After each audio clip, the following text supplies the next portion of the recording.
Hello, everybody, and a very warm welcome to the PARI Center and our 7th session in the Future Scientist series. Before we begin, I'd just like to go over a couple of Zoom rules. We ask you to please turn off your microphones during the conversations just to ensure a better sound quality. The chat will be open though during this event, and we encourage you to use it. You can use it to share your thoughts or to ask questions. In the second part of the session, we will open it up for questions and answers. Today, we welcome our resident scientist, Alex Gomez-Marin, who will be in conversation with Peter, oh, I've already lost your last name, Sjöstedt-Hughes. Peter is a philosopher of mind and metaphysics who specializes in the thoughts of Spinoza, Nietzsche, and Whitehead, and in fields pertaining to altered and panpsychological states of consciousness. He is a research fellow and associate lecturer at the University of Exeter. Alex is a Spanish physicist turned neuroscientist. Since 2016, he has been the head of Behavior of Organisms Laboratory in Alicante, where he is an associate professor of the Spanish Research Council. Welcome, Peter and Alex. And with that, I will hand it over to both of you. Thank you. Thank you. Thank you so much, Eleanor.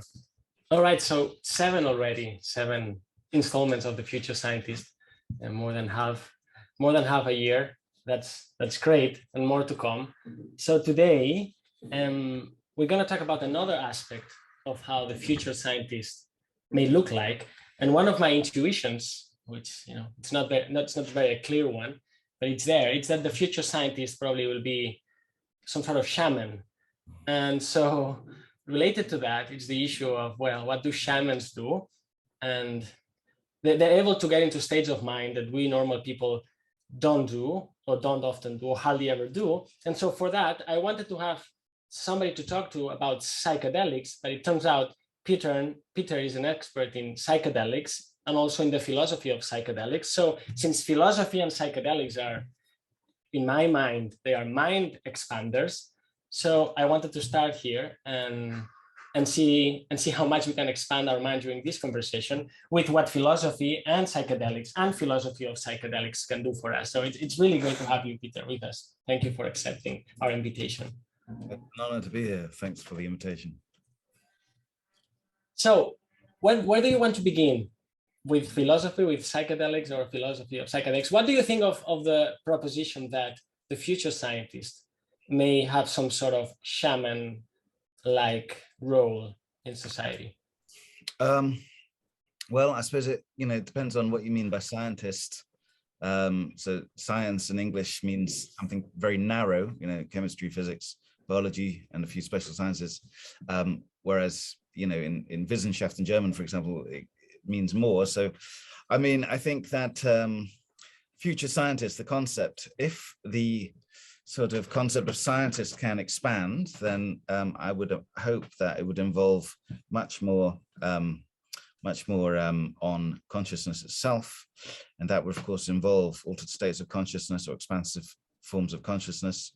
I think ultimately, one issue with science is it simply has a methodology which excludes consciousness from Francis Bacon, Descartes, Galileo, and so on.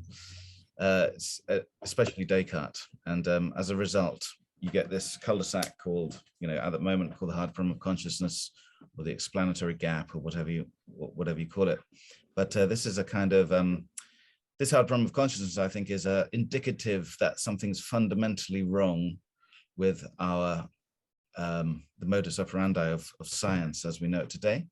So I foresee in the future that this will have to be tackled, and this will involve a kind of return to the foundations of what science is, what it means, and really a return to metaphysics, I think, because of course, for science, the word science, scientist, I think, was first used in the 1830s, at least in Britain, in English, and before that, people like Humphrey Davy were called natural philosophers.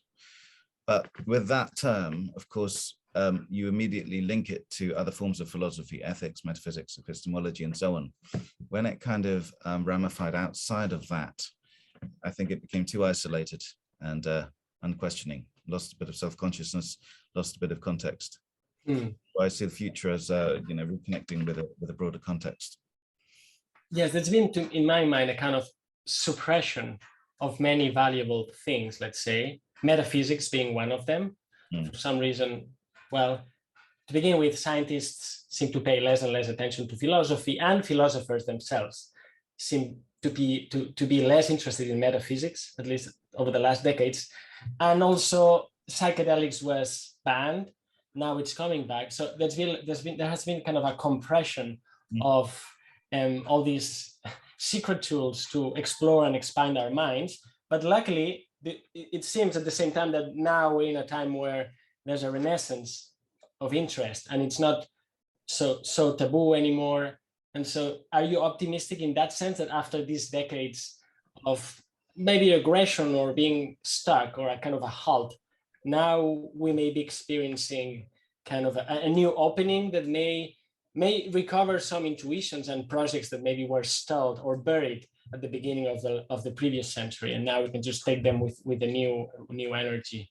Yeah, I think so. I mean, unfortunately, in the mid-20th century, when psychedelics had a little flurry in the West, in the 60s especially, at that time in philosophy and science, we had extreme reductivism, that psychoneural identity theory was prevalent, for example, in functionalism, behaviorism, which coincided, this sort of reduction of consciousness to non-consciousness ultimately coincided with people having these amazing LSD trips and whatever.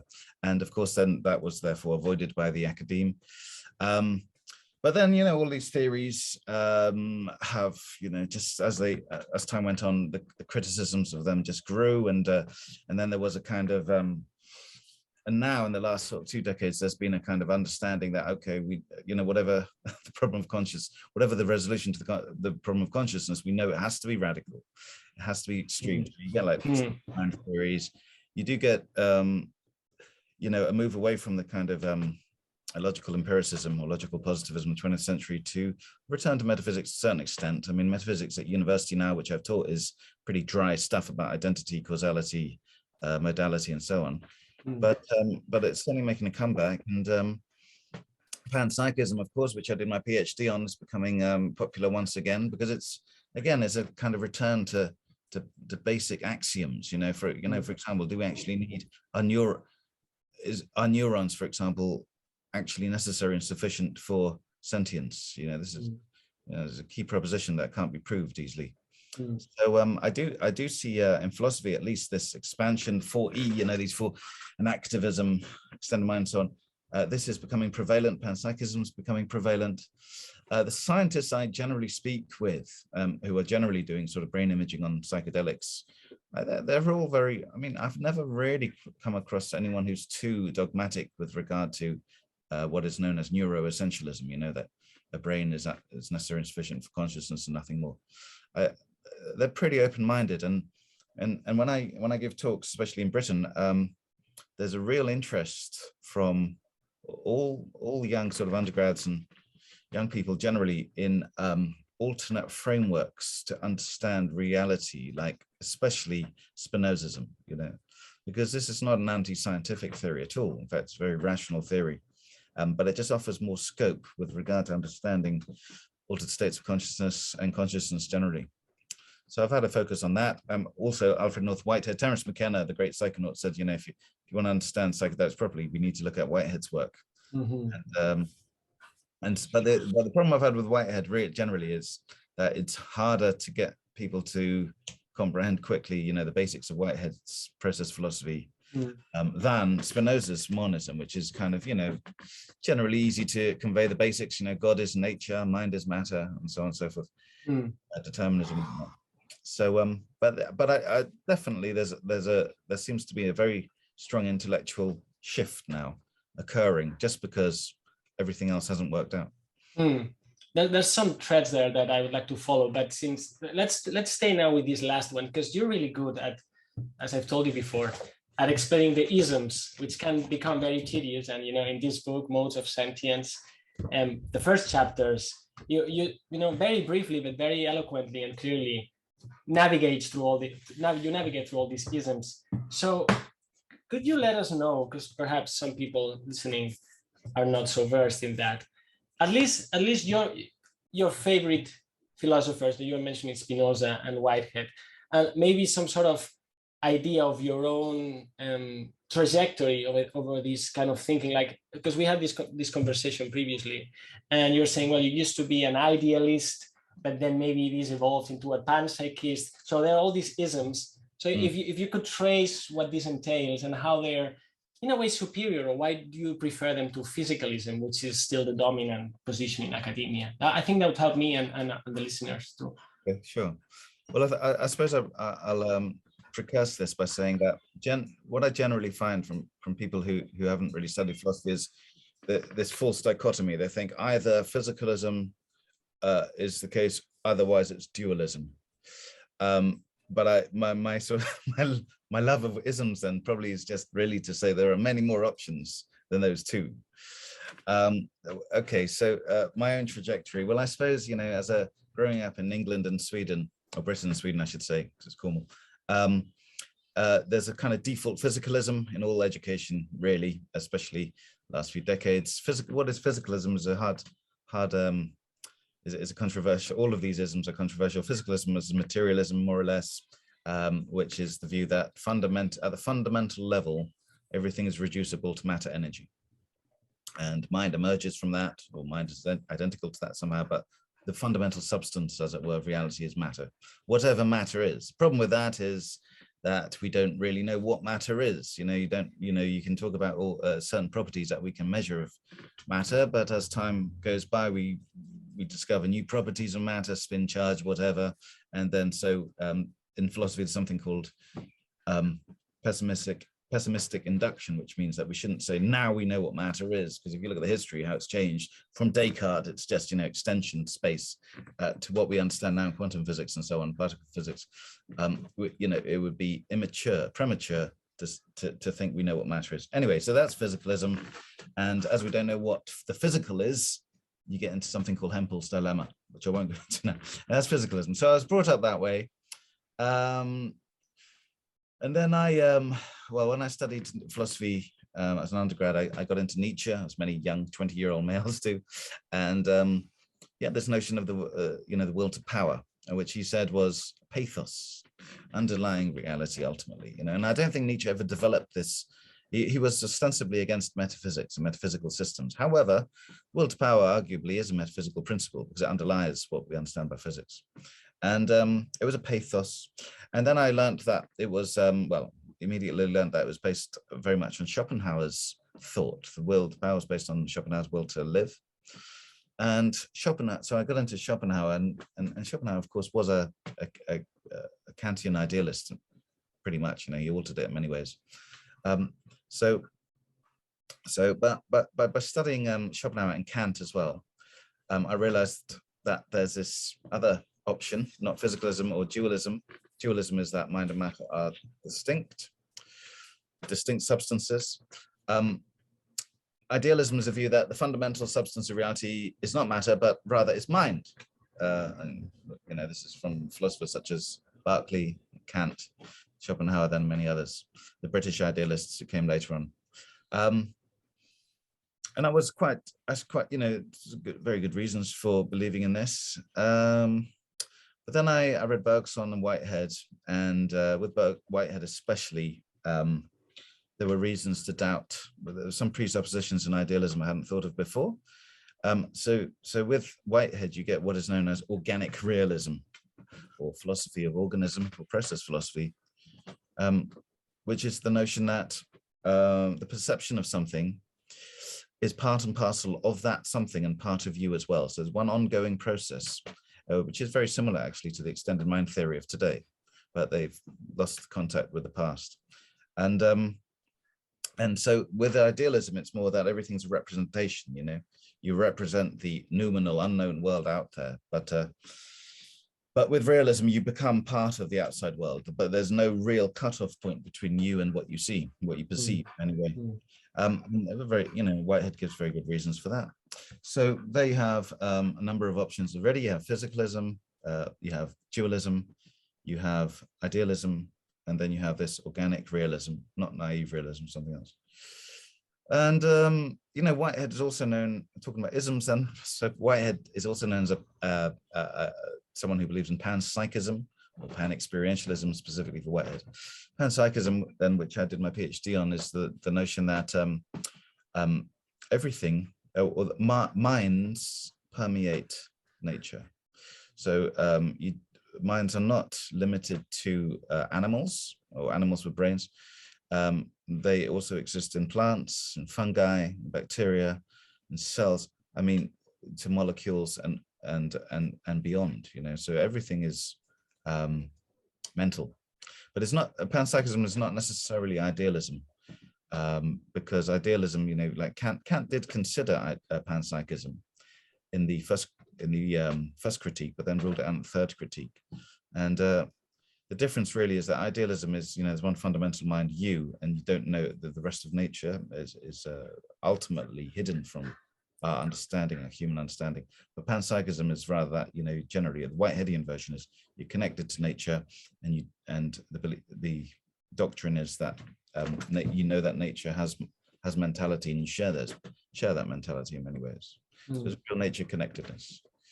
And that's why it's sort of useful for deep ecology or ecological thought generally, as is Spinoza. You know, Whitehead I see as a kind of, you know, Spinoza plus Darwin in many ways, right? So, and you know, Ernst Haeckel, who coined the term ecology, he was a Spinozist, and he tried to create this monistic religion, talking about future science. You know, he wanted to put science, and he was the promoter of Darwin in Germany, you know, as well as a great artist, but he wanted to shift the framework of science to a kind of monism, a Spinozist monism. He was unsuccessful, unfortunately, but that was his task, and I'm quite sympathetic to that.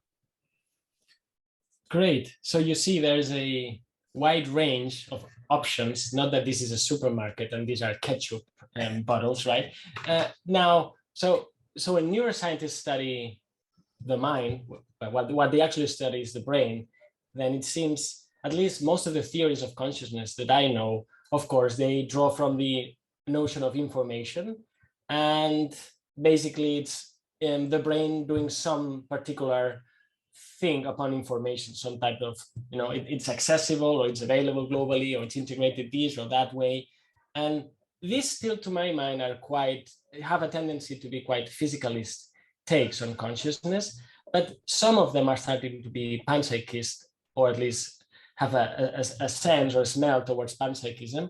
But still, this is hard to accept to many, but at the same time, it seems to me the most obvious thing, because what we have access to really is experience. And so you could say the primary material of our experience is in a way the mind, but you're trying to then correct or upgrade idealism with these other isms by saying, well, but if we believe that there's only mind, then maybe we're doing some injustice or disjustice to nature and the world, right? Is this a way to balance out the notion that we always start from experience, but also honor that there seems to be something out there that we encounter?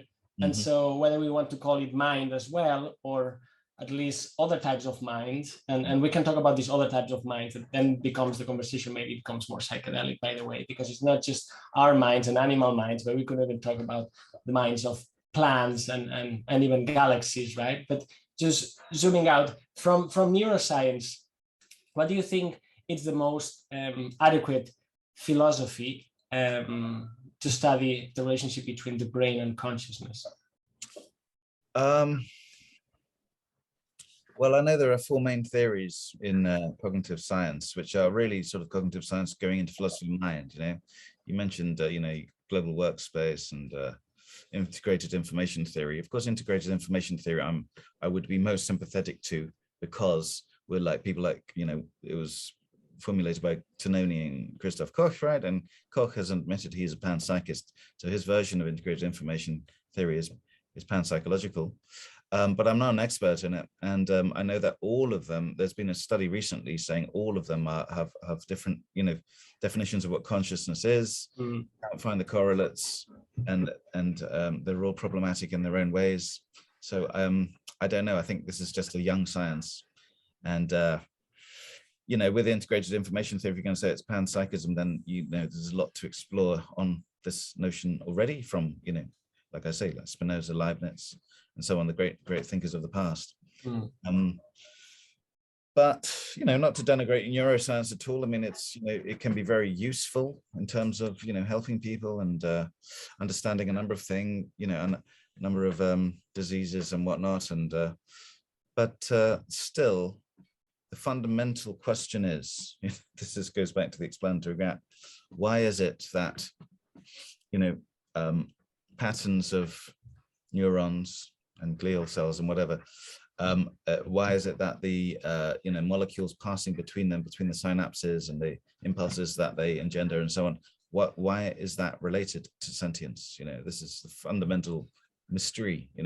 Why should consciousness exist at all? Yeah. With regard to that, this can't be explained by neuroscience alone. So I see neuroscience as just one way of looking at the mind, but it's certainly not a sufficient way. Yeah, that's a good point for me to then bring in psychedelics again, because we can study the mind through brains, of course, using scanners and electrophysiology, whatever tools we have. We can build theories as scientists, and also you can try to understand the mind through the philosophy of mind by reflecting on it. But then, of course, you can also explore mind itself with your own mind, and that's what psychedelics do at 200 miles per hour, right? So. And I always joke that to PhD students doing or master's students in neuroscience, well, maybe it should be compulsory that they have a psychedelic trip as part of the training program, because once you experience for yourself what's going on in your mind when you take those substances, then your notion of the mind is changed forever in a radical way. And so I wonder first, what do you think psychedelics can do in that sense? And also maybe we can at some point revise the history of great thinkers, including but not only scientists and philosophers, or also artists, and to what extent they also explore their own minds through psychedelic substances. Not that we're doing here kind of a medical recommendation, like everybody should take those substances, but to honor that these have been tools humans have used to literally explore the mind. Yeah, I mean, Bergson argued that Plato's thought, and Whitehead famously said, all European philosophy is but a series of footnotes to Plato. Bergson argued that Plato's thought was very much influenced by an altered state of consciousness induced in the Eleusinian mysteries, which was kind of orthodox religion in ancient Greece for 2000 years. So there's that legacy to contend with. It's a conjecture, but it's quite plausible, I think.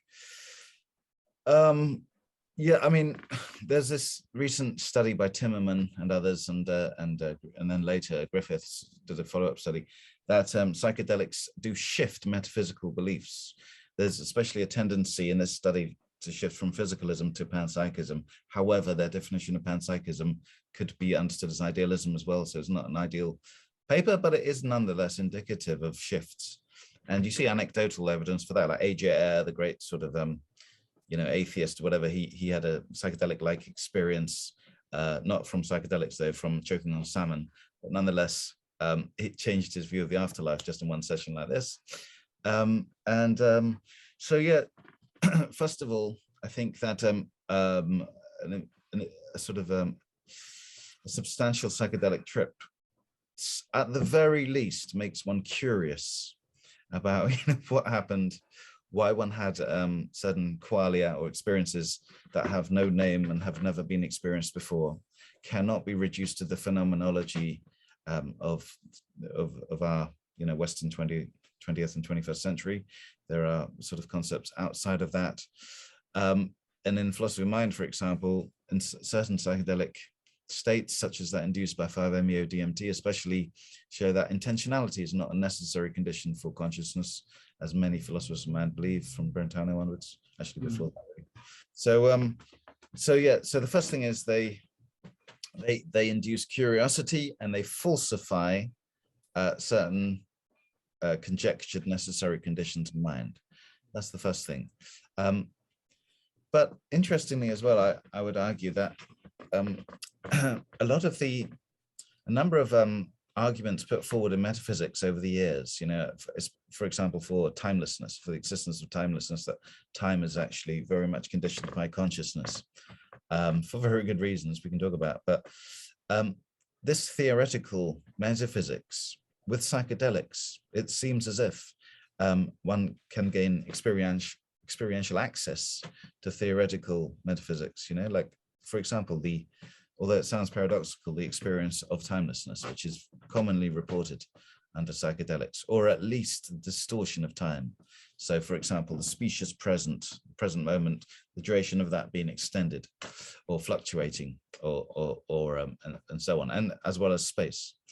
So yeah, there's these very interesting ideas of space. I mean, another example would be like experiencing hyperspace, or space of more than 3 dimensions. How that can fit into an interesting metaphysic as well. Actually, some philosophers like H.H. Price have written about this already in the 40s. They wrote about n-dimensional space and mescaline experience. But much of this is lost, yeah. Mm. So there's this sort of experiential augmentation of theoretical philosophy to a certain extent, and I see them as symbiotic in a way. So the theory can substantiate the experience, or it can at least give a framework for the experience, and the experience can, as it were, fortify the theory. So that psychedelic symbiosis, psychedelic metaphysics symbiosis.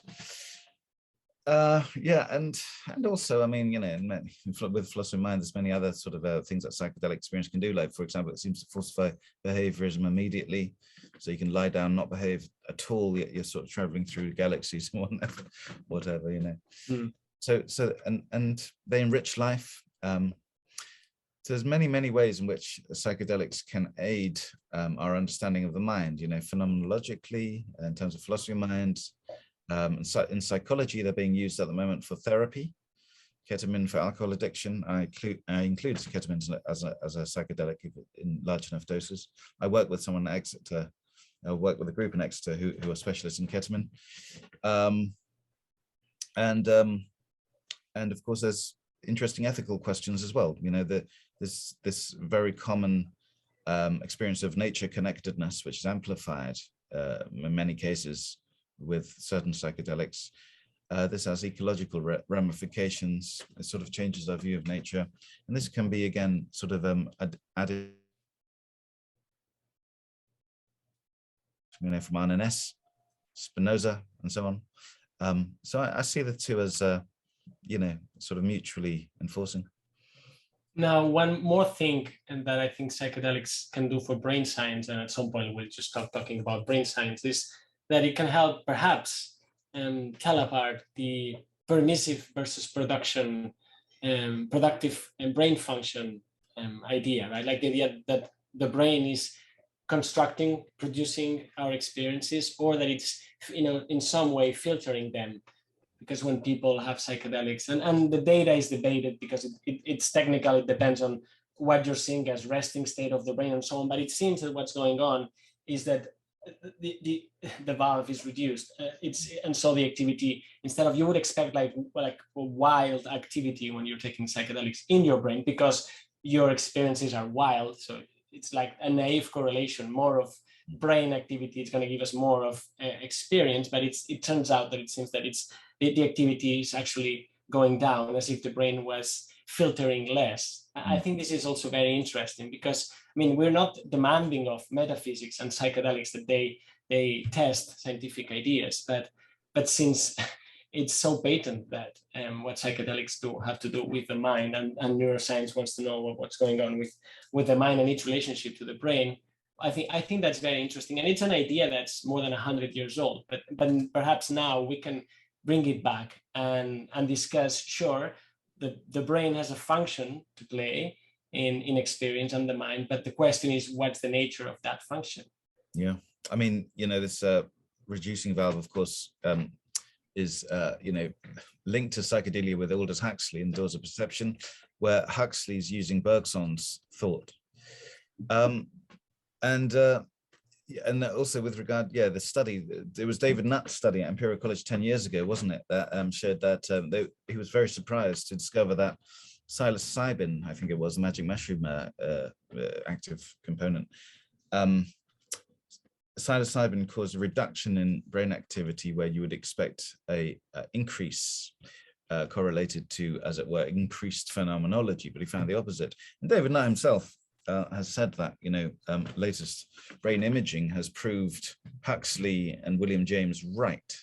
I don't know if David Nutt is an expert in those two thinkers, but nonetheless, there is, again, suggestion for it.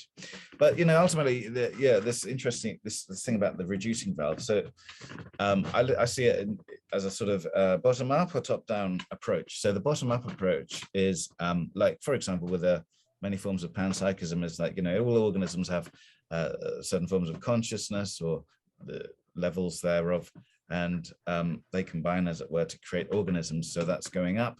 But the bottom down approach, which you do get in Spinoza with his infinite intellect, but before that, Maimonides, for example, perhaps Plotinus, even going back more, Parmenides, perhaps even. There's this sort of, as it were, what we'd call today, another ism for you, a Cosmo Psychism, right? Which is the view that there's this fundamental mind, and we partake of that top down. So it's not that the brain is sufficient in this case for consciousness. It's not sufficient. You need this overmind, as it were, which is then, as it were, filtered by the brain. And of course, if that, I'm not promoting that view, but with that view, you would of course expect neural correlates of consciousness as well. But of course, neural correlates of consciousness is a good term in a way. It's very neutral. It's like, it's not saying that they, the correlates, the physical correlates cause the mental correlates. It's just that they are correlated. So you never like explain the problem of consciousness just by giving the neural imaging. Of course, this presents the problem. It doesn't solve it in any way. Famously said.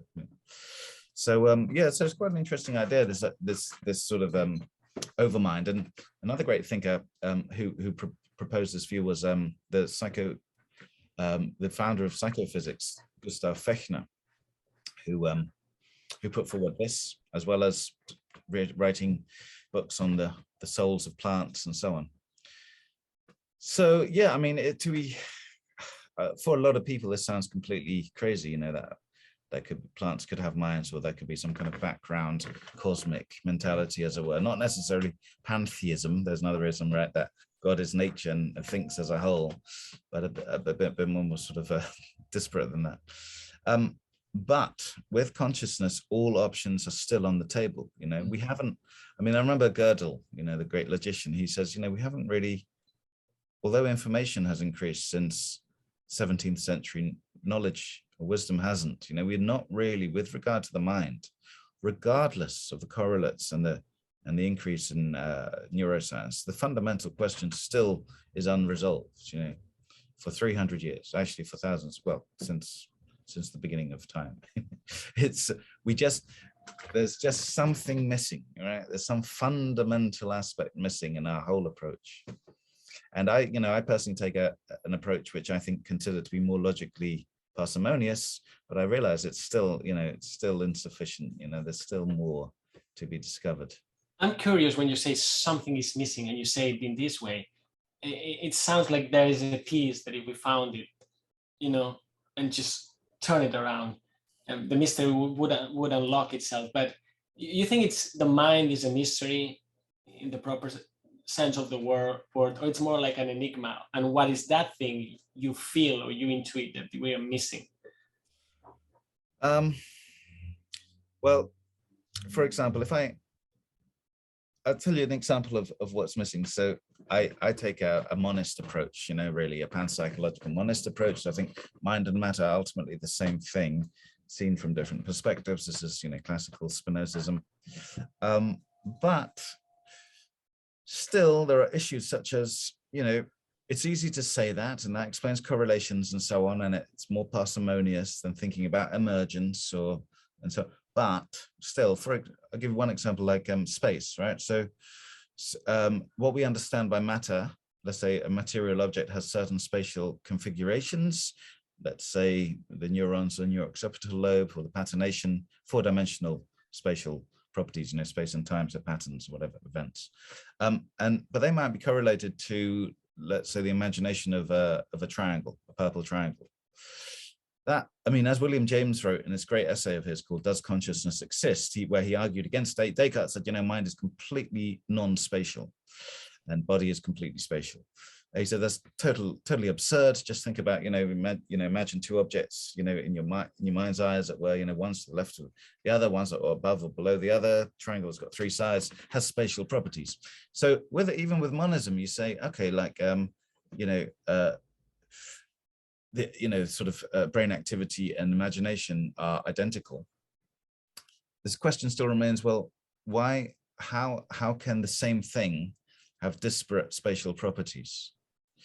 If you want to invoke Leibniz's law, which basically says that, if things have different properties, they're different, negative aspect, Leibniz's law, right? So that remains a mystery. And so you still think, well, at the fundamental level, if we knew more about matter and more about mind, they might come together and explain it. But even then you think, how would that really be possible, unless you extended the dimensions of space, right? Which is an interesting theory from C.D. Broad, Moore, and John Smithies. But these mysteries certainly remain. So you can't simply say they're identical and think you've solved it. You haven't. Now, since we're talking about psychedelics and also expansion of the mind, do you think that this mystery can be grasped by a more mystic state of mind, if you want, and whereas it cannot be grasped by the intellect, no matter how well practiced by scientists or philosophers? I think certainly, at the very least, psychedelics can give you access to modes of mind which are inaccessible in prosaic consciousness and normal consciousness. Another controversial subject, because of course there is no such thing, but it does add to it. For example, you can get aesthetic heights, for feelings of appreciations of beauty, which you literally cannot imagine, you cannot have in dreams. Just looking at a leaf and just sort of crying at its beauty. This is accessible, and of course, yeah. But then, as well as that, you get like an interesting novel, what I call novel qualia. Like I said, you get qualia that just you would never experience before. So therefore, like, you could never explain them by simply looking at the brain, because you wouldn't know what to correlate it with. So you need. So, but also, you get these noetic feelings, what William James called noetic feelings with psychedelics, which is that you feel in the state that this is more true than beliefs you have in the prosaic consciousness, like 2 + 2 = 4. For example, the unity of all, another commonly reported thing in the West, at least. But when you come out of it, how can you in any way prove that this is the case? I mean, when you come out of it, you're then, in the West at least, restricted to forms of proof which are not applicable to these forms of consciousness. So then you have to ask yourself, what is my level of belief in the axioms of these proofs compared to the level of belief in these experiences one has? And it's complicated further by the fact that people have different experiences. So you can't necessarily trust them, Yes. So big problem. But nonetheless, they do afford, I think, insights, especially into nature connectedness, the connection. I mean, this concept of prehension, why it calls prehension, that the subject becomes the object. This is amplified in many ways through psychedelics. It gives you an insight that you don't normally have in prosaic consciousness, I should argue. Let's talk about this in a moment, but before that, I wanted to share, like, once when I was in Amsterdam, I had mushrooms at a friend's flat, and I got the usual visual hallucinations and so on. But I remember looking at this doorknob, and it was at the afternoon, and there was light coming in through the window, and the doorknob was kind of golden, and I thought, well, thought is not the right word here, but I experienced that this doorknob was divine, right? And so this expression, these feelings of whatever, the sublime or the divine, it was very patent for me. Now, that's great. I mean, I was in awe to this doorknob. Now, when I came back and I remember this, so I can tell it. So to what extent was I hallucinating? Or to what extent that was quote unquote real. This is one of the, let's say, critiques or interpretations of psychedelics. Yes, what a wonderful trip. Now you're back to reality. So before was some sort of altered, as a kind of a monstrous state of mind that it can be enjoyable, but now you're back to the real thing. So how real was that, do you think, as opposed to talking to you right now? Right. Well, first of all, I wouldn't doubt that hallucinations occur with psychedelics, but when you come back, of course, to the real world, you know, one has to understand that, you know, general perception of reality is very human, you know, all humans. So we have evolved to see the world in a certain way, very limited way, really, you know, well, more than other animals perhaps, but nonetheless, you know, you can only see a certain fraction of the electromagnetic spectrum and so on. So the way we see things, of course, and this is Bergsonism again, you know, sort of is practical. We see what we can work upon. With regard to an experience of something as divine, an object of divine, perhaps there is some truth in it, you know, in the sense that, I don't know what you mean by that exactly, but again, there's the aesthetic, perhaps an aesthetic appreciation of the golden, which is intensified, but also, if you mean by divine that everything partakes in the sort of a deific nature, then perhaps that isn't a true insight. Of course, it depends on one's general ontology, you know, so that could only be true if you believe in some kind of imperial reality. Whereas if you don't, if you're a physicalist or perhaps an idealist or whatever, it would have to be a hallucination. But of course, our determination of whether something is a hallucination or not is completely dependent but on what we understand by reality, what ism we take, as it were. You know, if one even takes an ism, if one even takes a belief. So you can't really determine hallucination until you've determined reality. And I don't think anyone, this is part of the mystery we were talking about, I don't think anyone has determined what reality is, or if they have, no one's agreed on it, at least. So, and another interest, I mean, one common psychedelic experience, which I haven't really made my mind up on yet, is Lilliputian, you know, little people. This is common in the West, but also in Amerindian cultures, which are generally animist and take you know, ayahuasca or peyote or whatever. But they also, you know, very commonly see little people. Like, why would it be that all these entities are seen, you know, and little entities as well? This remains a mystery for me. What kind of reality do you give them? Are they mere hallucination, or are they somehow representations of sentiences that exist in nature, some kind of human representation of that? Or do they actually somehow exist like this with their own subjectivity, their own point of view? I doubt that, but I mean, I'm open-minded to it. But at the very least, what is interesting is that it seems to be universal, this sort of entity encounter. So we go from the P of philosophy to the P of psychedelics to the P of psychic phenomena in a way. So maybe we could talk about that through this word you use in your book, sentience. You're not using sensory perception or perception, you're using sentience. And it seems to me it allows for more modes of perception. Why did you choose that word? And what else does it fit in it, that it's not what we're taught in school, that, you know, we have 5 senses and everything.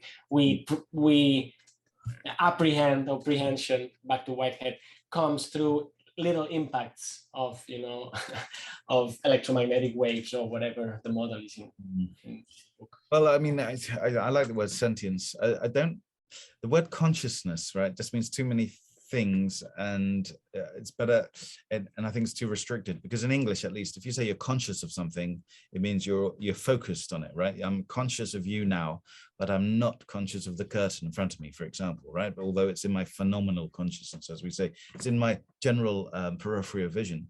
So so if the adjective conscious means focus, if you use the noun consciousness, then it can mean that focused mentality. So that's one reason I prefer sentience. So I use it as an umbrella term, even though its etymology really is to do with feeling alone. But, you know, one is very restricted. Swedish is even more restricting and doesn't have a word for mind, really. You know, it has sinne and medvetenhet and so on, but it doesn't. You know, but mind in English often means the intellectual mind as well. So, you know, one was always restricted with these terms. I chose sentience, could have been mentality. I think experience even is a bit limited because, for example, on 5-MeO-DMT, it seems that one enters another state of being rather than experience, because there's no sort of perceived time or duration or space or memory or concepts or anything like this, right? So anyway, so my book's called, my book last year was called Modes of Sentience for that reason. And with regard to the five senses, you know, so Plato talks about, you know, the fact even that there are five senses, you know, sight, vision, sight, hearing, and so on. And this has, you know, the empiricists, especially David Hume, used this to say, you know, with these five senses, we can't sense causation, for example.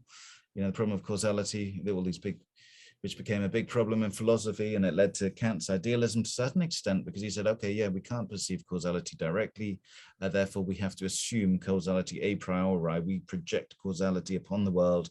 This is what makes experience possible, right?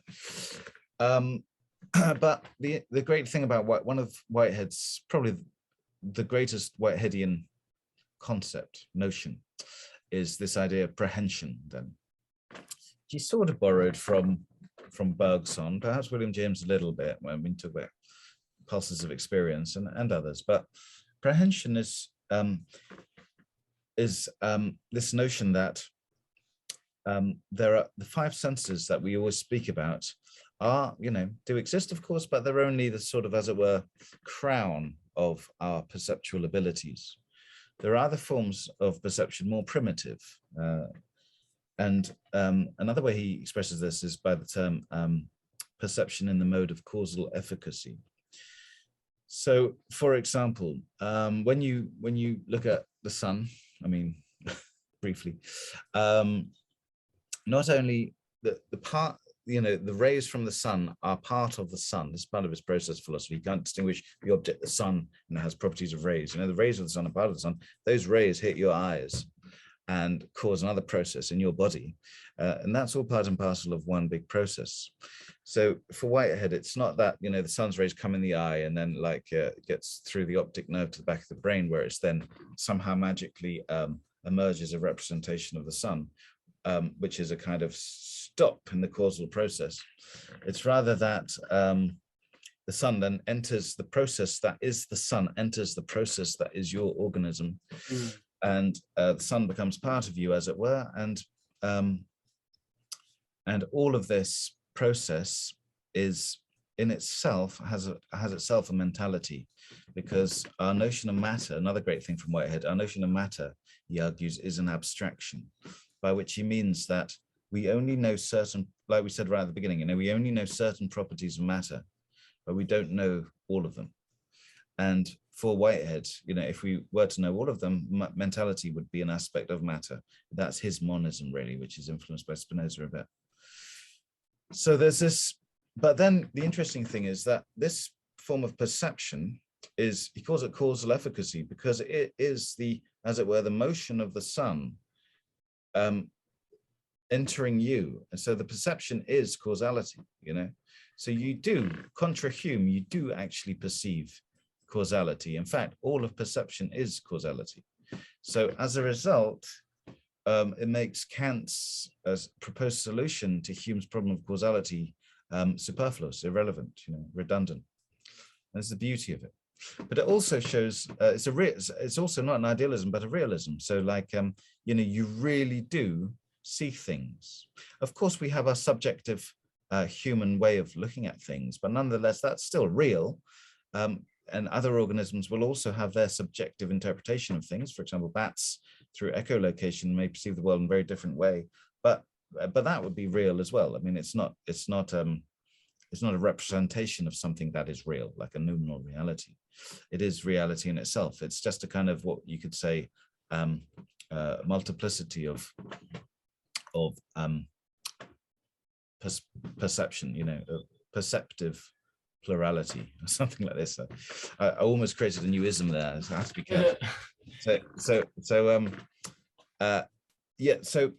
with Whitehead, then you have this more fundamental perception, which is a feeling. He says physical feeling, There are also conceptual feelings here, but they're physical feelings, and this is his, then delves into his pan-experientialism or panpsychism, that, you know, the basic bacteria, for example, they feel, you know, they have this causal efficacy.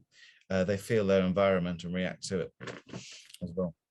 Now, just saying all of that, I can't help but to think about everyday life, right? Because we may eventually, I mean, I don't know how often people take psychedelics. I've maybe done it 3 times in my life. It's not something I do every month or every year. Eventually you can do that. Maybe you can have a near-death experience. I had one a year ago, but for the most part, it's just normal life, everyday life. But now as you're describing these other ways of looking at the cosmos and nature that other philosophers propose, it really sounds like an invitation for now going and looking through the window and seeing the rays of the sun and having really an expanded, a very intense and vivid, wonderful experience of the mundane. Yes. And so absolutely, because you lose a general conceptualization away of reality, which I think the last few hundred years have been quite destructive. I mean, with the sun, sorry for cutting you off, but just quickly, with the sun, for example, we think of the sun, when we think of the perception of the sun, we think of like a yellow circle, right? More or less. But for Whitehead, all colors have an emotional aspect as well.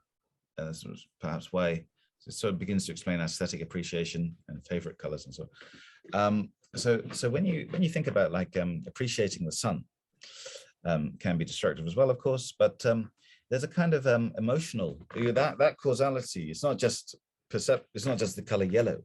The color yellow is an abstraction as well. There's an emotional inflow as well for Whitehead, an appreciation, which perhaps explains, you know, the joy in sunbathing and so on. There's a great form of meditation as well, closing your eyes and looking at the sun. You know, it's sort of a very tranquil. One has to be careful, but you know. But sorry, I cut you off here. No, it fits what we were discussing. I'm just thinking of psychedelics and also, for instance, meditation, which is well embraced, maybe truncated and adapted for us Westerners. I mean, at least those of us who are in the West right now, right? We just took it and we have it from 6 to 8, 2 times a week. But you know, it does something for us. It's a practice. And again, psychedelics, we can practice it. But I think for me, the real deal would be that philosophy and psychedelics and all the rest would serve our everyday life, right? Like back to this divine doorknob I was experiencing. Well, it's not that when I look at this pen, I expect it to be divine, but I really feel there's something about our everyday perception, sentience, that's quite saturated with abstraction. Even if we think we are not philosophers or we are not abstracting or entertaining complex ideas, at least I'm speaking for myself, my everyday life is quite tamed in that respect. And I remember this quote, well, Terence McKenna, he of course did it so well, that he's talking about this bird that comes, and he describes the bird maybe as if it was William Blake talking about the bird, you know, the radiance of this creature appearing in the window, and the kid is looking at the bird, and it's like this magnificent moment. And then the mother is saying, well, honey, it's a bird, And then the third time the bird comes to the window, well, for the kid, it is a bird, right?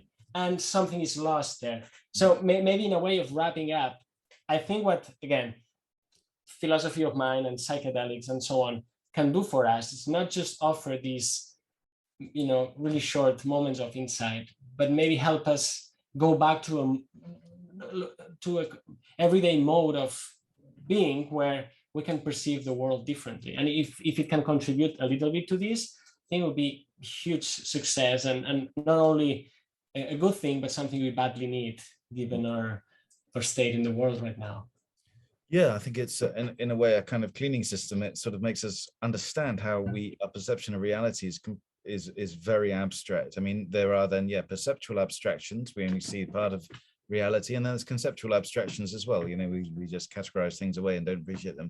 Psychedelics seem to open up that form of abstraction, so therefore we can appreciate reality more in its totality. You know, not completely in its totality, but more of reality, you know.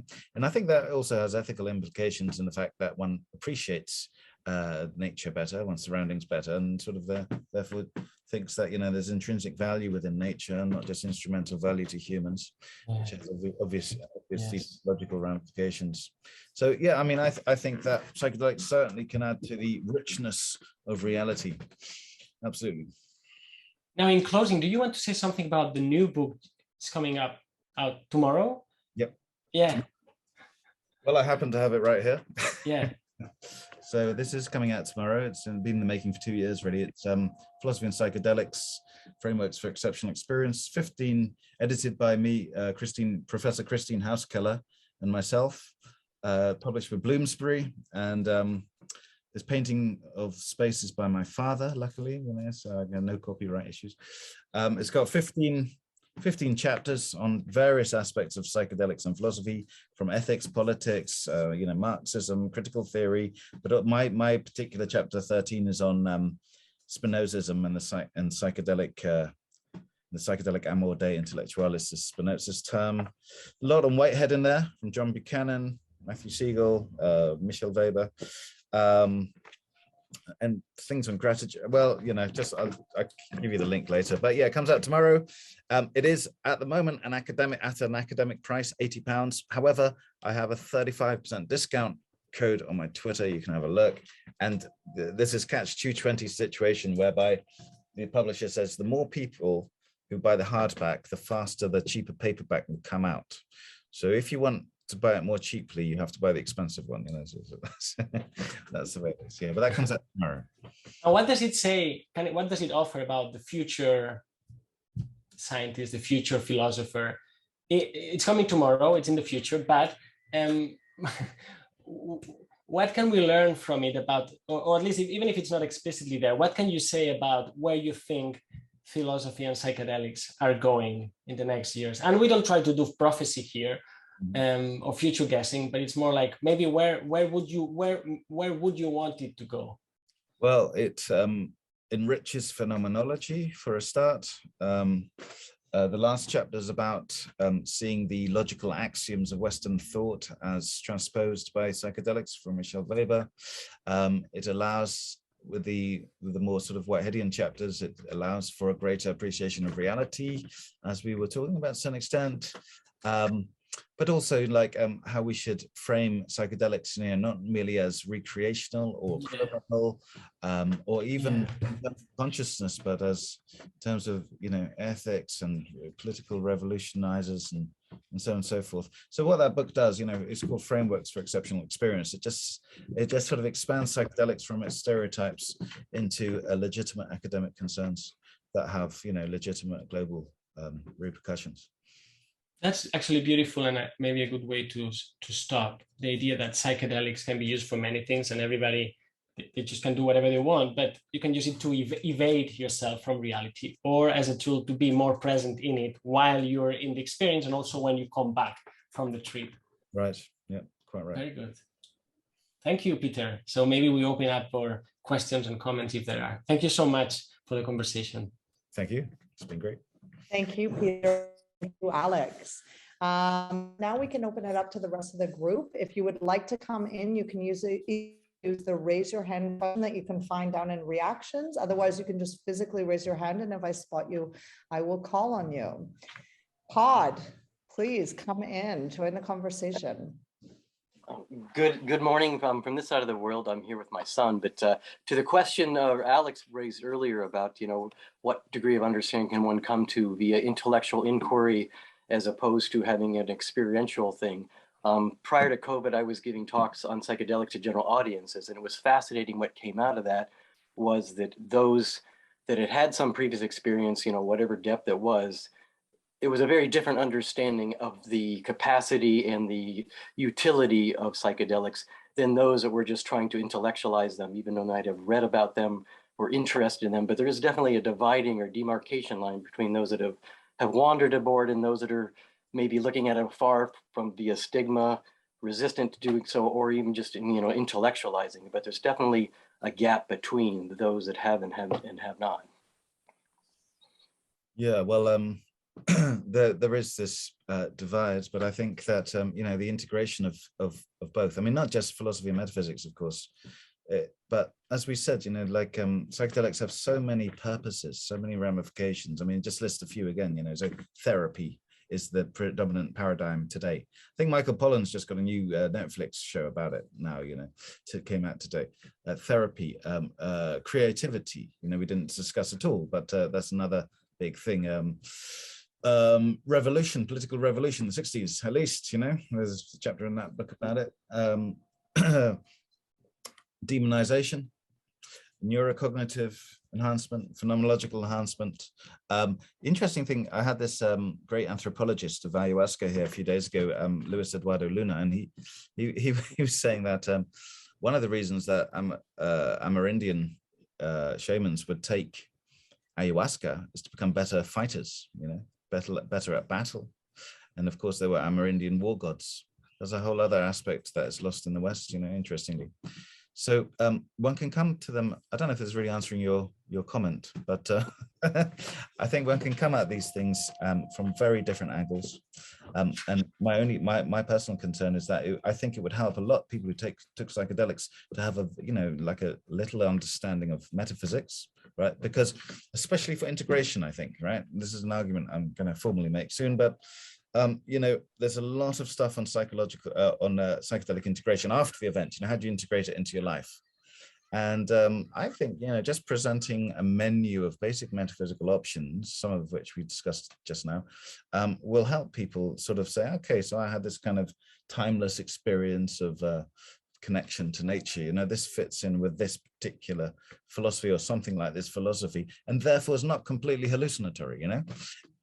Because otherwise you fall back to a sort of cultural ideology which says only, you know, generally this, we should, you know, respect this kind of truth and disrespect that one. So I think there's a place for philosophy, the integration of philosophy and psychedelics. Are you saying there's a big divide between people who have taken it and only theorize about it? Yeah, it's probably the case. And a lot of academics are very much against psychedelics as well, of course. Still find I was saying that, but what I would also say, what I was leading into or hoping to, was that I think it's very much changing. You know, this conversation is one of those, but having been involved in the psychedelic renaissance, so-called, for the last number of years, I mean, the subject is barging aboard humanity in a fashion unprecedented. And so there's many different ways it's being done, particularly the therapeutic model, but, you know, it is now a presence in humanity that's going to do nothing but proliferate. But I think there's much more of a metaphysical consideration of them, and it's all good in the long run. So I'm on an optimistic note. Again, I'm here with my son. He talks about it with his groupings in a far more rational and informed fashion than I did in my youth when I was first exposed. So there's goodness ahead, and I'm just offering that little notion. So not a comment, not a question, but thank you. I've had enough time. It's lovely to see you both there together, really.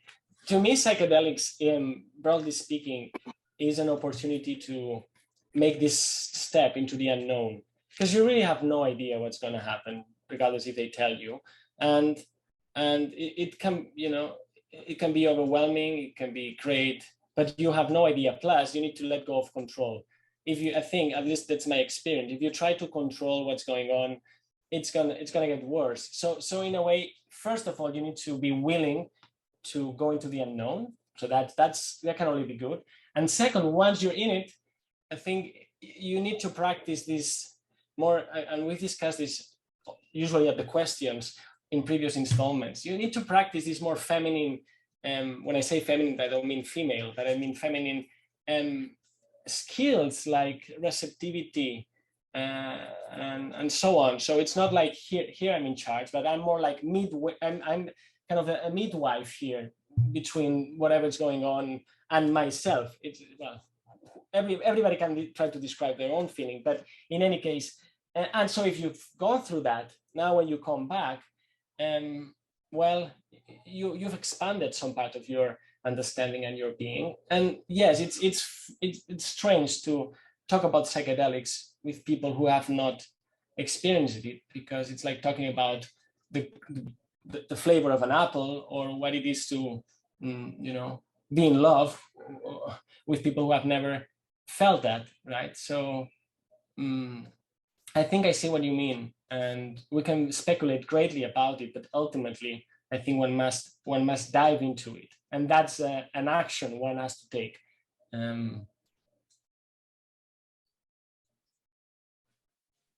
Thank you. Rob, would you like to come in? Yes, hi, can you hear me? Yes. I just wanted to, I don't know, just sort of speculate about, I was reading, I think it's Robin Cathars Harris and some of his research where he's talking about the default mode network and how the psychedelics tend to quiesce that in the brain. And so, you know, that would be analogous to the reducing valve. And the other thing is that I've seen studies where it compares the use of psychedelics to meditation and how meditation can have the same kinds of effects.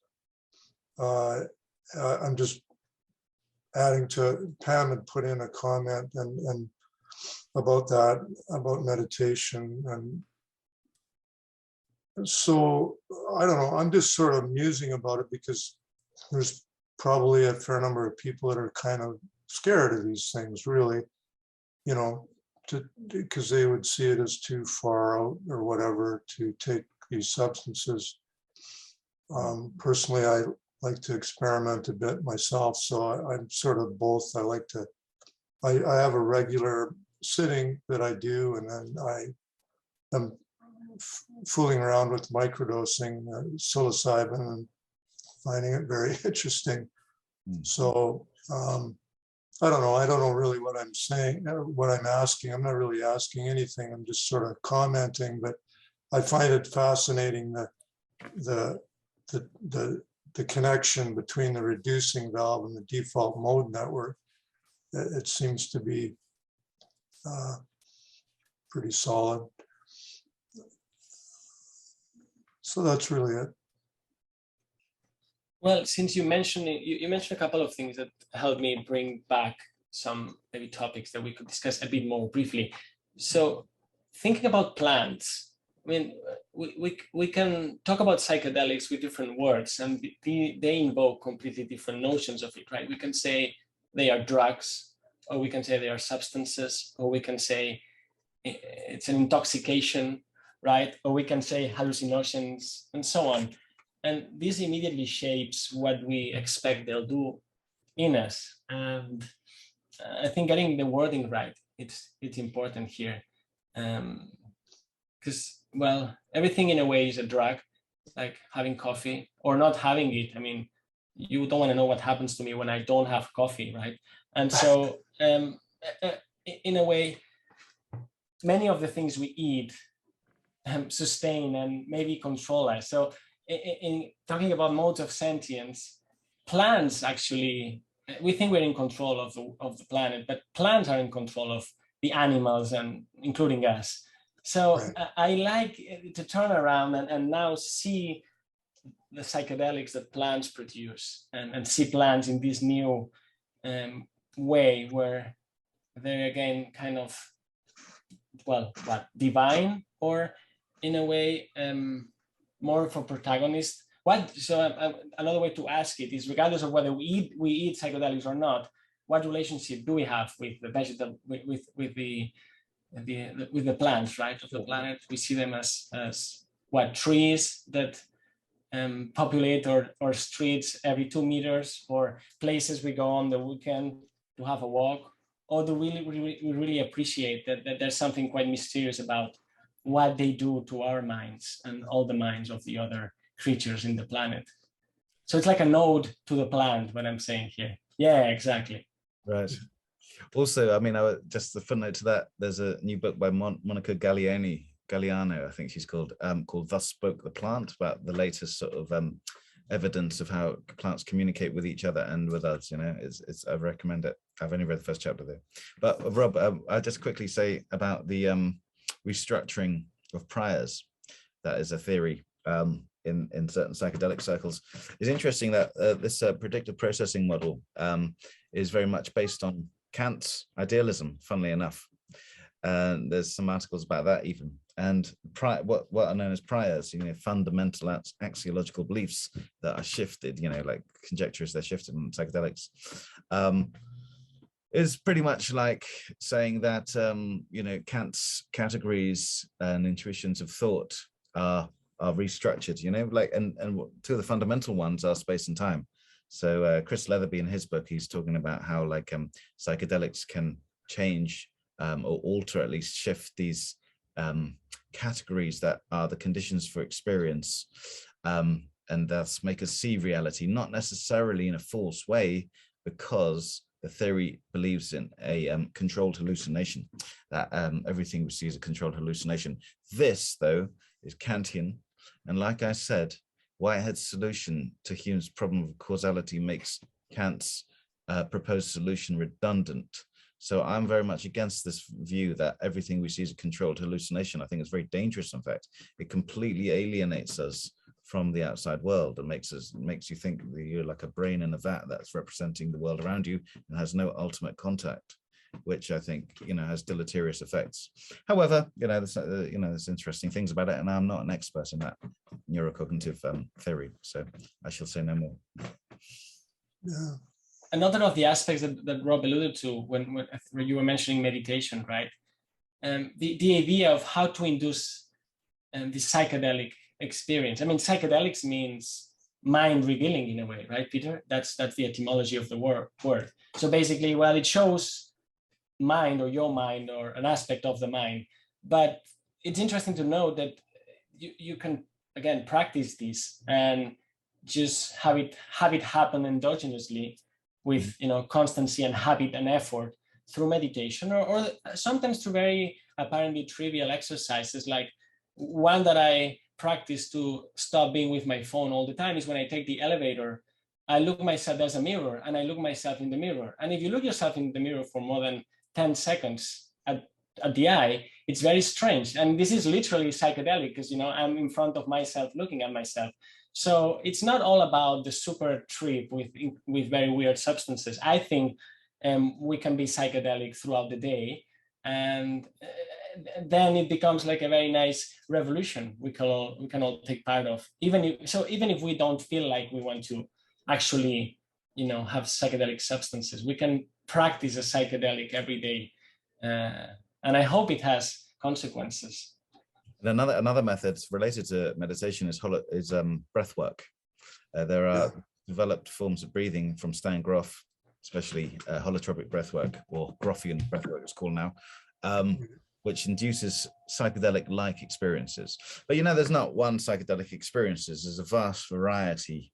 And so, like breathing can induce one type, meditation another perhaps, diet, even fasting can induce others. There are many different methods of attaining forms of consciousness other than what is normal, even though I don't like that term.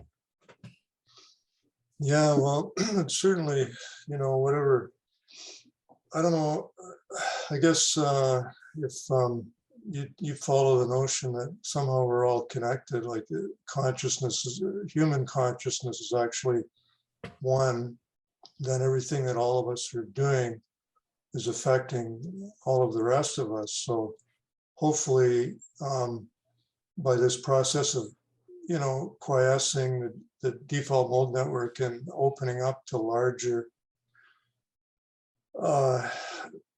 feelings of connection, because everything the way it is now is extremely fragmented, and we're nailed into this subject-object world, and it's our consciousness is forming how we are on this planet. And like Carl Jung, he said, the world hangs on a thread, and that thread is the human unconscious mind. So anything that you can do to become more conscious of what it is that drives you in your daily life and behavior has got to be helpful, even just on an individual level. And this is exactly we're crying as a species, we're crying for something to break open right now, because we're going it's not good what's going on, Spinoza says the same thing, you know, one of the ultimate meanings of life is to understand yourself and nature better, so to determine all the causes, thus attaining a tranquility of mind, you know, that one realizes what happened to you had to happen to you. Also, with regard to Jung, I should say in the book, there's an article on Jung's Red Book that was recently uncovered in relation to psychedelics, you know, very fascinating. Ioana Sapanen. Yeah. Thank you, Rob. Chris, would you like to come in? Hi, thanks, Peter and Alex. That was fascinating. And I'm delighted that science is kind of grappling with these questions. I'm no scientist, but it seems like very important work. And I'm wondering, thinking of the arts and popular culture, do you have any time in your day, or are artists coming to you? Because it feels like these ideas should be talked about more in popular culture. And, you know, we're a lucky few, there are 32 of us here. And it just feels, well, a privilege to be here, but also how do we kind of get it out there? Well, there is, as I mentioned, there is Michael Pollan's TV show just come out today, funnily enough, and I think that's going to have an influence, as did his book a few years ago. But that's mostly focused, unfortunately, on the clinical trials and the science, you know. So there's just an aspect of it. However, Michael Pollan did request a review copy of our book, so hopefully that will be a new direction for him. How do we, I mean, you know, we are, for the last 10 years, apparently in the so-called psychedelic renaissance, so it is making waves. With regard to artists, I mean, interestingly, here in Cornwall, there's a big artist movement. There's Newlyn School of Art and St Ives School of Art. And we have some artists like Peter Lanyon, who was experimenting with LSD, and that sort of influenced his art. His grandson, Arthur Lanyon, has actually got an exhibition opening on Friday I might go to. And he contributed to the Psychedelic Press Journal that I typeset. But I think that the potential in the future is this. You know, a lot of artists these days speak about how their art is supposed to give a new perspective upon things, right? To introduce a new perspective on this and that. I think if you can, with a psychedelic intake, you get that sort of inspiration. And I'm not talking about psychedelic art, you know, this kaleidoscopic stuff, you know, that's almost cliched now, you know.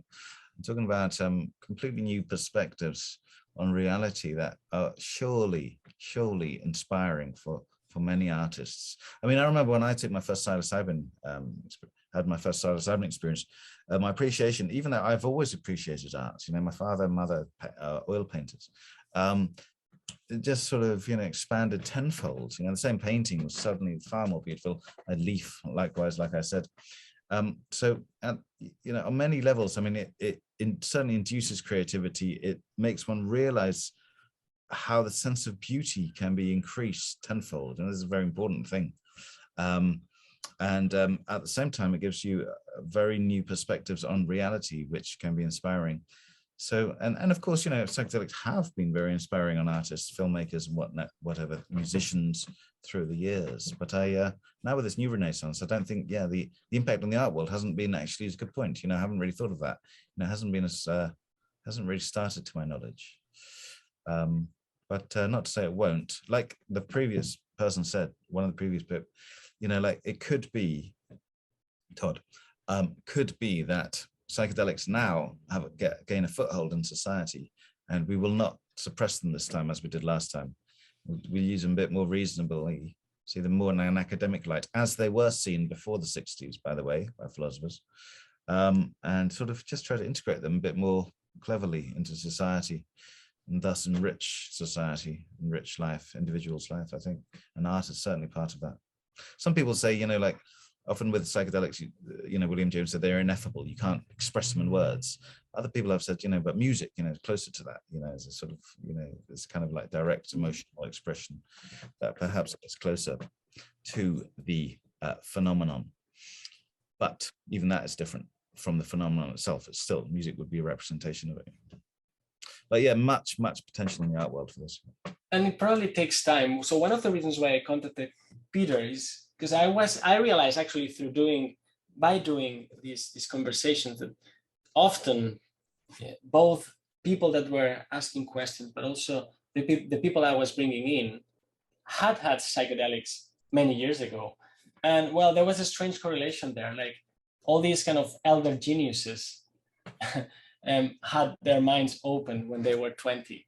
And so I'm not saying that if you don't do it, then your minds are not open, but certainly those things were less popular and banned, although there's always an underground going on. But now, as you're saying, since it seems like the status quo is opening the sanctions on it, well, there'll be more and more. The danger is that they get co-opted by the industry, obviously, because they want to make money, and so that this becomes just now pills on TV, microdose on TV to, you know, help you out. Well, if they help you, all the better. But at the same time, I think it will take some time if this thing catches up for it to be more popular, and then more practice, and then the effects.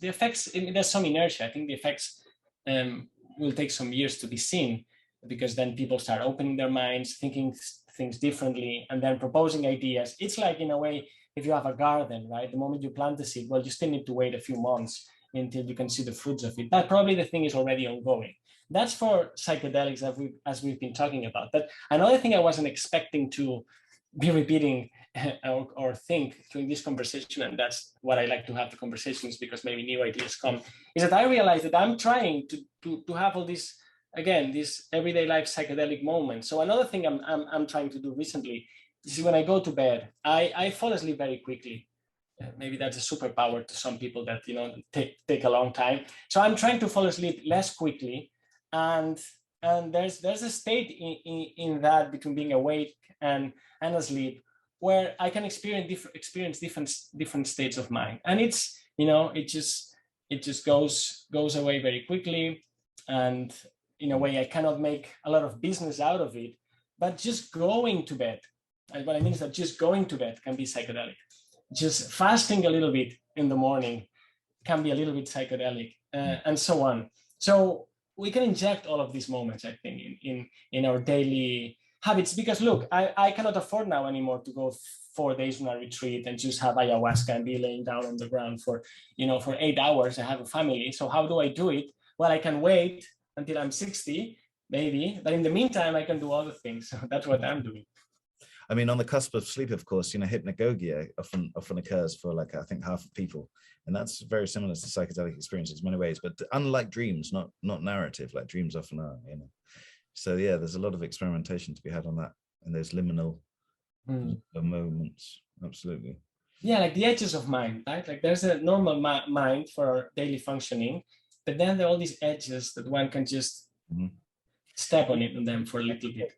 And reconceptualizing reality, itself can lead to new experiences, So you sort of restretch your mind, and then you perceive things, and you perceive them differently. Thank you. Good stuff. We do have another hand up. Angelita, would you like to come in?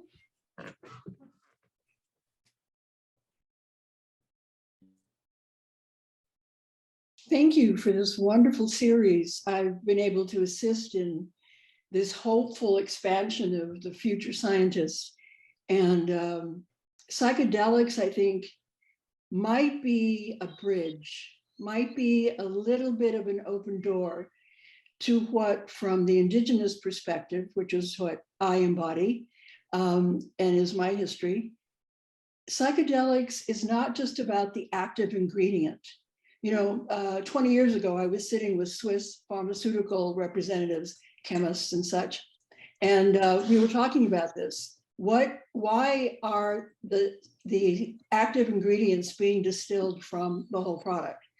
And it was a wonderful discussion, and I don't know that anything's changed, but today I feel like there might be a possibility of people who are interested in psychedelics listening to the fact that maybe we need a different methodology for studying them, and that looking at the active ingredients and taking it in a pill or a microdose may be one step that's really useful.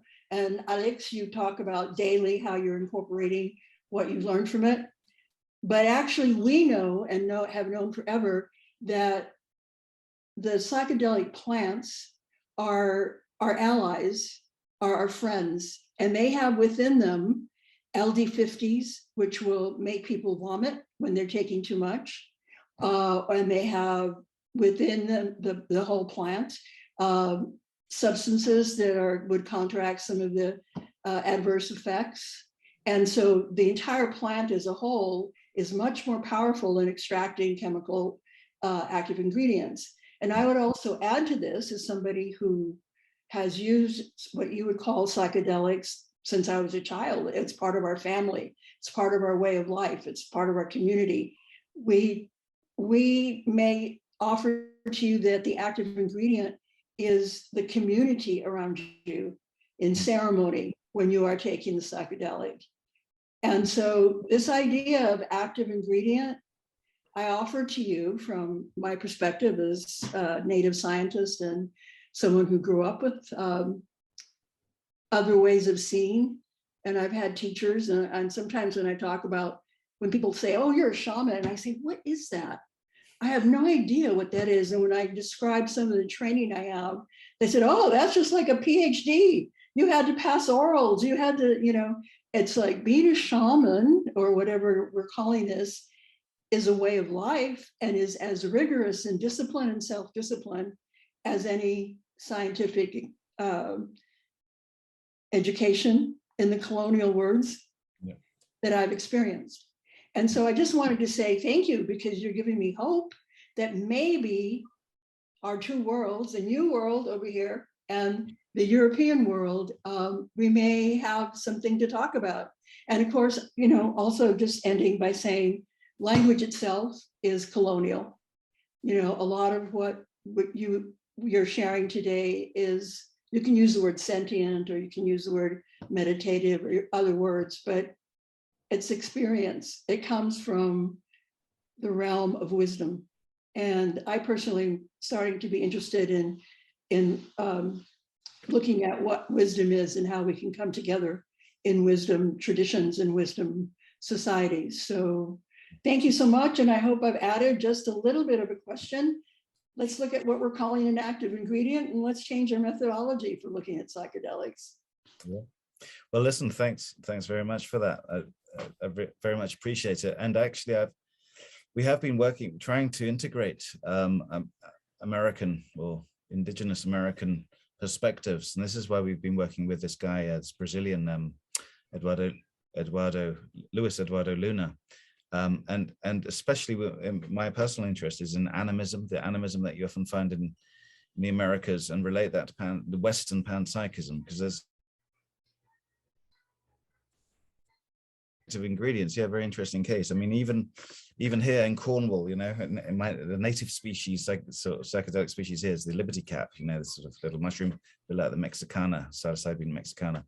And people say, well, it's psilocybin or psilocin, that's the active ingredient, but there are many other interesting aspects of that as well, which play a part, no doubt. So the pure distilled ingredient, of course, is just one aspect of it. And with regard to colonialism, we have in our book some interesting by a Mexican thing about decolonizing psychedelic studies in the West. This is by Cyrus Gonzalez Romero, and he's generally pushing for this all the time. A very good doctor in psychedelic humanities, as it were. But yeah, no, my own view is that there's so much to be learnt from cultures that have sort of millennia of experience in this, and we're just sort of the West. I'm not, I always find myself as following a suppressed lineage in the West, right? Suppressed by the church, especially. But we are trying to actively look at Amerindian perspectives and not just exploit them, which is often done. And I must just add this, the word, talking about words as well, like the word psychedelic was coined by Humphrey Osmond in 1957. And in that, he says we must pay homage to all these cultures in the past that have used these for millennia, but are never referenced. They're not referenced in our papers and so on. But of course, it starts there, yeah. So there's much work to be done, but I completely agree with everything you've shared. Thank you. Yeah, thank you, Angelita. I think your comment is beautiful, pertinent, and also serves to me as a warning, because we can be discussing all of that. And then for a moment, believe that, well, let's just get the substance here, maybe fill an empty Coca-Cola bottle and just drink it under whatever palm tree here in Alicante. But these things also belong to a place. And so the idea that what's local or indigenous can and should be globalized can be very, very dangerous, actually. We all want to have these experiences, but there's something in the mindset also maybe by default that sometimes pushes at least me to say, well, we can just bring this here, like Buddhism. Okay, we can just bring it here. What's going on in the Amazon? Sure, no problem. We'll just adapt it. But maybe not. Maybe there are things that belong to their place and other things belong to our place. And so, well, this is a whole new topic to discuss now that your comment opens. But thank you for making this observation at the very end to avoid that. I think that mistaking position that, well, we just take it and use it for our own purposes. Because again, if we are not in control, if we're kind of a midwife, or if we are receptors of something kind of divine, I say it again, the word, then it's not for us. We're not chemists, it's not for us to say, okay, I'll mix it with this and with that, and I'll just have it in the fridge or whatever, and eating whatever I want. There has to be some more of a surrendering attitude to it. And it's often forgotten, yes. And I know we are very limited for time here, but I'll just quickly add on this very interesting idea of colonization. Of course, it was the Europeans who colonized the Americas who immediately suppressed the use of psychoactive plants in the Americas, and this has a legacy with the so-called war on drugs here. This sort of Roman Catholicism. Of course, there wasn't colonized. The pagans in Europe were colonized as well by the Catholic, by the Church, who were more akin in terms of animism, had their own plants and whatever. This is a continuation of the Americas, and then with Puritanism, of course, it came to a sort of crescendo with the prohibition of alcohol in the early 20th century, and then half a century later with the prohibition of psychedelics and other drugs. But all of this is sort of beginning to fall apart now, because when you look at the history and you realize what it's based on, a lot of superstition and sort of nonsense, non-science propaganda and illogical, inconsistent laws, I think people are taking a more open mind now. So it's actually sort of unreasonable, I think, to be so fervently prohibitionist these days. Well, thank you both. Alex, do you have any closing words or anything you'd like to say to Peter? Not really. Well, thank you again, and I'll keep an eye on your work. I think, well, let me just say this. In cultivating this Future Scientist series, I'm discovering thinkers and doers like Peter. And so that's another blessing of doing that, because as you know, and as some of you know, and also Eleanor, of course, knows it, that's not something we decided in December last year and we made a list. It's like we're just cooking it slowly, and it's very organic. I'm finding that it's very organic because it allows us to kind of follow some tempos that are not strictly ours, and then discover people and propose it to people. And I think for me, it's being more than what I expected, which is truly a learning experience with the comments and the questions you make, and also, finding people like Peter to have a conversation that we would have privately, but there's something extra that happens when we have it in public, even if it's virtually. So thank you. Well, thank you. Thanks for creating this great series. Thanks, Eleanor and the Parry Center for having me, and good luck with the future community, the future of the school. And thank you all who asked questions and listened. Very, very much appreciated. Thank you. Thank you, Peter, and thank you, Alex, for bringing the series to the Parry Center. And thank you all for being here with us today. We look forward to seeing you this weekend. We have our second weekend of our Beyond Bohm series, and this weekend we will be discussing the processes of creation. So we look forward to seeing you then. Thank you all. Thank you, Alex. Thank you, Peter. We will see you soon. Goodbye. Take care, you guys. Take care. Thank you. Bye-bye. Bye-bye. Bye-bye.